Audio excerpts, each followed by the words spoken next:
aumenta mi fe, Señor, aumenta mi fe, aumenta mi fe, Señor, aumenta mi fe, que nunca olvide tus promesas, que nunca olvide tus palabras, que Él lo crea, que no lo dude jamás. Saludos en este glorioso día y bendiciones a los hermanos y hermanas que me escuchan, que están sedientos de la palabra de Dios.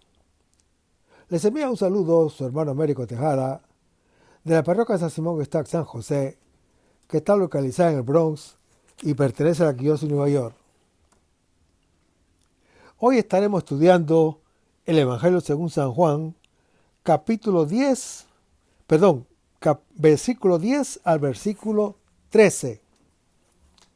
Pero antes vamos a comenzar con una oración y lo hacemos en el nombre del Padre, del Hijo y del Espíritu Santo. Señor, que todo lo que hagamos este día inicie con tu bendición y termine con tu ayuda. Que todo lo que digamos este día sea motivado por tu amor e inspirado por tu gracia. Que nuestras obras de este día reciban tu inspiración y perduren en tu paz. Todas estas cosas, Padre Celestial, te las pedimos en el luz y poderoso nombre de tu Hijo Jesús, que vive y reina en unión del Espíritu Santo, quien es Dios, por los siglos de los siglos. Amén. Agradeciendo la participación de la hermana Evelyn Morán y su ministerio de música.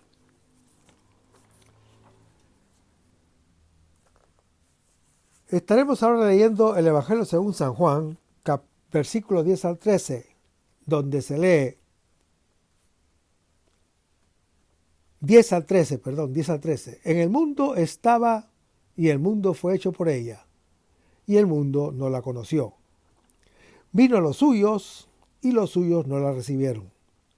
Pero a todos los que la recibieron les dio el poder de hacerse hijos de Dios, a los que creen en su nombre,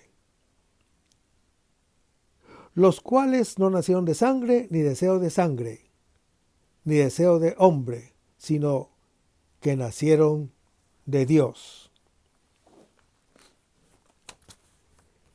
En el versículo 10 dice: el mundo estaba. En él el mundo estaba. Hermanos, todo el pensamiento de este verso gira en torno a la noción del mundo. La palabra el mundo en el Evangelio según San Juan puede designar el conjunto de la creación, o sea, el universo creado, como lo expresa el Señor Jesús en Juan capítulo 17, cuando dice: Padre, lo que tú me has dado, quiero que donde yo esté, estén también conmigo, para que contemplen mi gloria, la que me has dado, porque me has amado antes de la creación del mundo. O también puede decir como el conjunto de hombres como parte de la creación, según lo anuncia Juan capítulo 3, donde se lee: y el juicio está en que la luz vino al mundo y los hombres amaron más las tinieblas que la luz, porque sus obras eran malas. O el conjunto de hombres que se declaran contrarios a Dios y lo rechazan, y rechazan la obra de Cristo, que tienen por jefe a Satanás. Jesús mismo lo dice a ciertos judíos en Juan capítulo 8, donde les dice: ustedes son de su padre el diablo y quieren cumplir los deseos de su padre. Hermanos, la palabra de Dios está dirigida tanto al Padre Celestial antes de la creación, como al mundo después de la creación, para conducirlo al Padre Celestial aún antes de su encarnación, En otros textos, el mundo es objeto del amor de Dios y de la vivificación traída por el Hijo del Hombre, como lo anuncia Juan capítulo 3. Dice, por tanto, amó Dios al mundo, que dio a su Hijo unigénito. Dice, y el mundo fue hecho por él. Por el hecho de la creación, el verbo estaba en el mundo, y se enfatiza en lo que se ha dicho anteriormente. El mundo fue hecho por él, y por lo tanto, hermano que me escuchas, bien hubiera podido el mundo, o sea, la humanidad entera, conocerlo como su creador. Lo anuncia el apóstol San Pablo en Romanos capítulo 1, cuando dice, pues de lo que Dios se puede conocer, está en ellos manifiesto. Dios se lo manifestó, porque lo invisible de Dios, desde la creación del mundo, se deja ver a su inteligencia a través de las obras, su poder eterno y su divinidad, de forma que son inexcusables, porque habiendo conocido a Dios, no le glorificaron como a Dios. Seguimos leyendo el versículo. Dice, el mundo no lo conoció. Este conocimiento hay que entenderlo, no únicamente como una actividad del entendimiento, sino como un conocimiento que lleva consigo una actitud moral de conversión, una actitud de entrega, una actitud de servicio y de amor. En el Evangelio según San Juan, abundan no solo los equívocos, sino también los contrasentidos. Este es el primero, luego de afirmar que todo proviene de la palabra de Dios y que de ella se dirige a todos como luz de vida, lo que suponía esperar en reconocimiento espontáneo y franco, acusa exactamente lo contrario. El contrasentido es un absurdo. Lo que no debería ser, sin embargo, es. Los dobles sentidos, los contrasentidos y los desentendimientos del Evangelio según San Juan ponen irónicamente en evidencia la situación trágica del hombre en presencia de la palabra de Dios. El lector encuentra aquí descrita su propia reacción ante ella. Todo lo escrito resulta siendo un espejo que hace estallar sus contradicciones para llevarlo a una comprensión superior, algo familiar para quien escribe. Y el versículo 11 se lee, vino a los suyos y los suyos no la recibieron. Hermanos, aquí hay un progreso de la idea. En el transcurso de la historia hubo un momento en que Dios se escogió para sí un pueblo, y ese fue Israel. Israel fue la propiedad, Israel fue la heredad de Dios, según lo anuncia Deuteronomio capítulo 4. Fue su pertenencia personal, por eso es llamado lo suyo, según el contexto. La casa de la palabra de Dios es el mundo entero, como luego lo será Israel, porque el Señor es la tierra y cuanto contiene, lo anuncia el Salmo 24.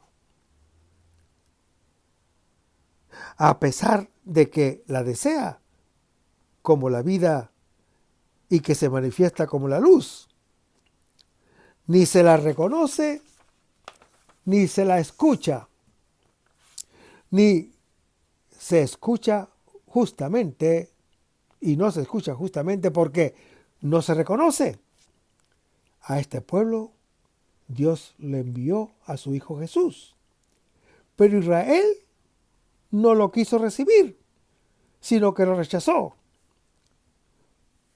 Porque los judíos, en Juan capítulo 12, se lee que dicen, aunque había realizado tan grandes signos delante de ellos, no creían en él. Y el versículo 12 se lee, pero a cuanto lo recibieron. Hermanos, quien acepta la palabra de Dios tiene la dignidad, tiene poder de la misma palabra de Dios, en oposición al mundo y a los suyos, que no lo recibieron. Aunque hay algunos que sí lo aceptan, y lo aceptaron.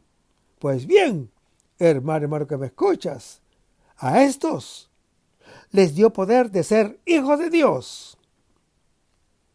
El creyente, al convertirse en lo que ella es, se trata de un proceso de transformación.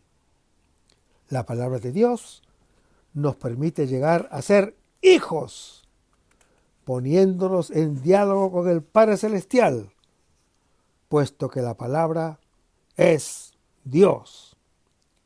Y su escucha nos hace ser como Dios, ya que uno se convierte en la palabra de Dios que escucha.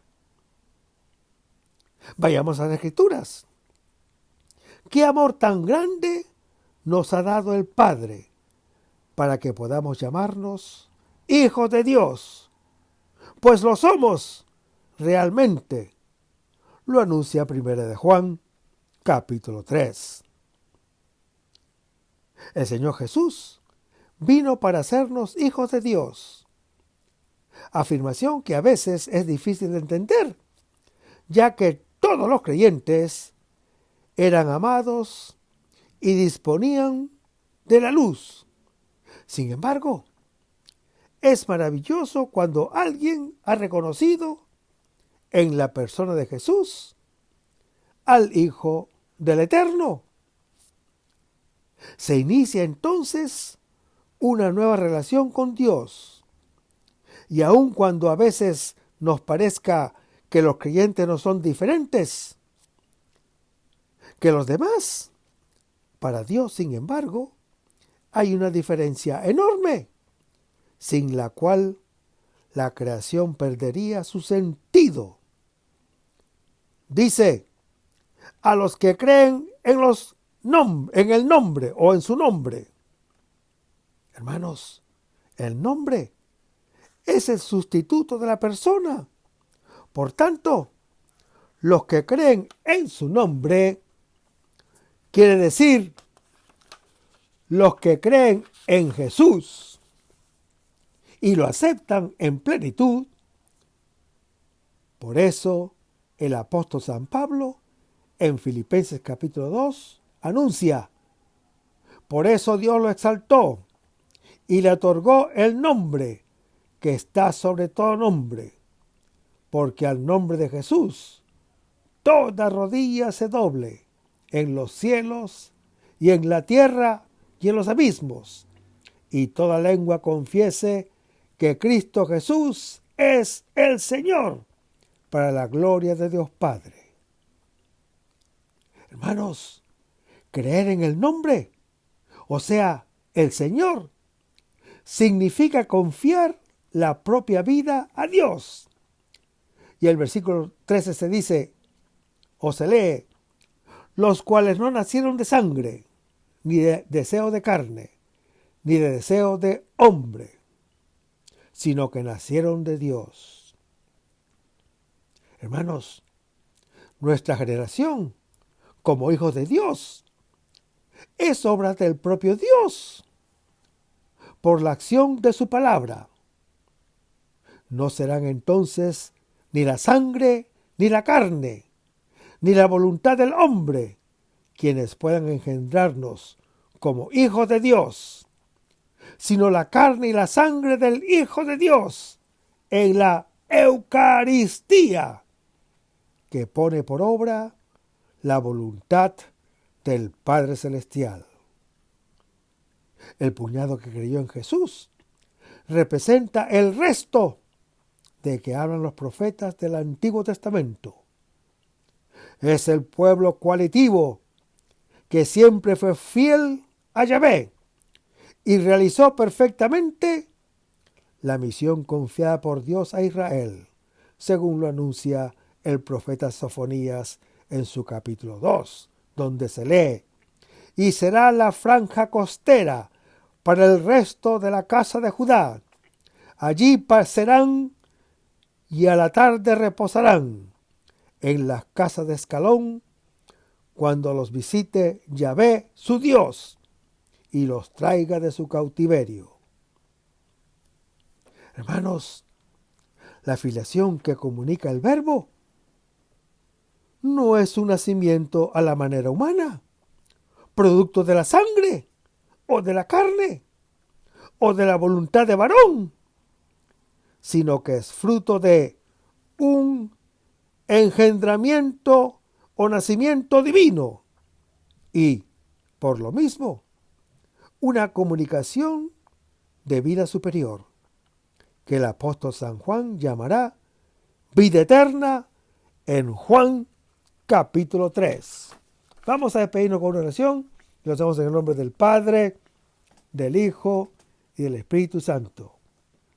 Señor Jesús, ayúdanos a conservar el fervor espiritual, la dulce y confortable alegría de evangelizar, incluso cuando hay que sembrar entre lágrimas, como Juan el Bautista, como lo hicieron los apóstoles Pedro y Pablo y los otros apóstoles, y también esa gran multitud de evangelizadores que se han sucedido a lo largo de la historia de la Iglesia Católica, con un ímpetu interior que nada ni nadie sea capaz de extinguir.